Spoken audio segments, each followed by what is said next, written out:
Il y a un terrible aveuglement qu'on voit dans l'évolution, mais il y a encore un aussi terrible et affreux aveuglement qui est ce redoutable évangile, qui n'est pas du tout un évangile, et qui est prêché, à savoir l'humanisme.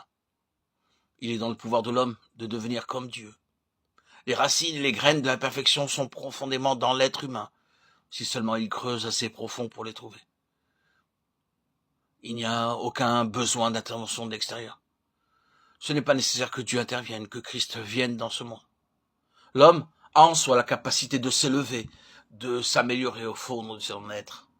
Il est une créature merveilleuse. Quel aveuglement! Tristesse, désolation et échec s'ensuivent. Et vous dites, chose étonnante à la lumière des événements actuels et des conditions présentes du monde, chose étonnante qu'aucun homme ne peut croire. Étonnant qu'on le laisse prêcher, étonnant qu'on parle à voix basse d'épouvantables atrocités pires que celles du haut Moyen-Âge, et qu'aussitôt après on dise qu'il y a dans l'homme la possibilité d'être comme un Dieu. Terrible aveuglement. La vraie question est celle-ci. Les hommes sont-ils aujourd'hui plus nobles moralement? Est-ce qu'ils s'élèvent moralement? Qui peut dire oui à la fin à la lumière de ce que nous savons aujourd'hui? Cependant, cet évangile de l'humanisme est prêché. L'homme s'élève constamment et l'utopie est à l'horizon, parce que l'homme a en lui-même la capacité de s'élever. C'est de l'aveuglement, un terrible aveuglement. Mais voir le Fils de Dieu, le Fils de l'homme, c'est voir l'espoir. C'est regarder dans la direction où se trouve la rédemption. La rédemption est dans un autre genre d'humanité et dans un pouvoir de racheter, parce qu'il y a là quelque chose qui satisfait Dieu. Tout ce qui ne satisfait pas Dieu ne peut jamais être un pouvoir rédempteur. Est-ce que le Seigneur Jésus a le pouvoir? Nous tous ici, nous écrirons d'une seule voix. Oui, il a le pouvoir, il a la ressource pour le faire. Mais une autre question se présente. Est-il libre pour acheter?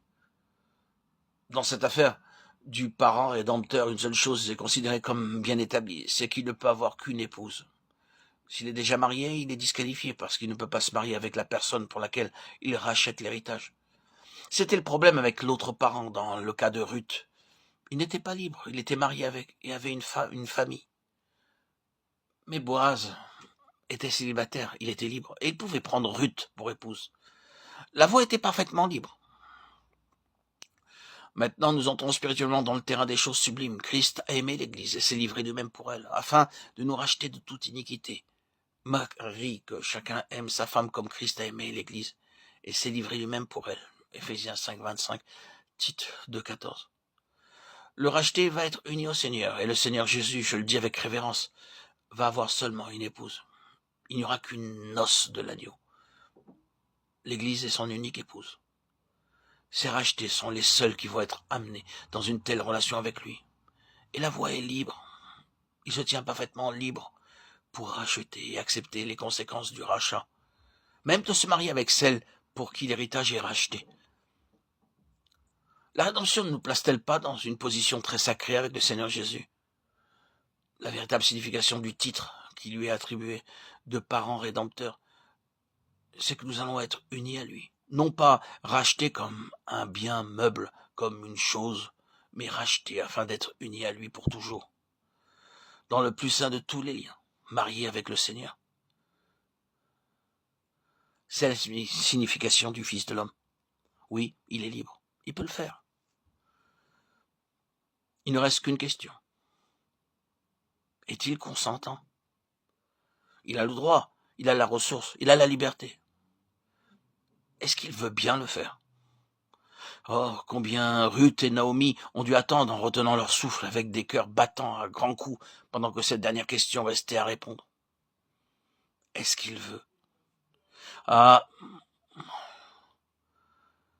mais il peut y avoir ici aucun cœur qui batte à grands coups ni aucun souffle retenu. Est-il décidé à le faire? Eh bien, auditeurs et auditrices, que disons-nous à cela? Il l'a fait. Et cela répond à la question. Si nous n'en jouissons pas, nous n'avons plus qu'à l'accepter, à le croire. Il est bel et bien disposé.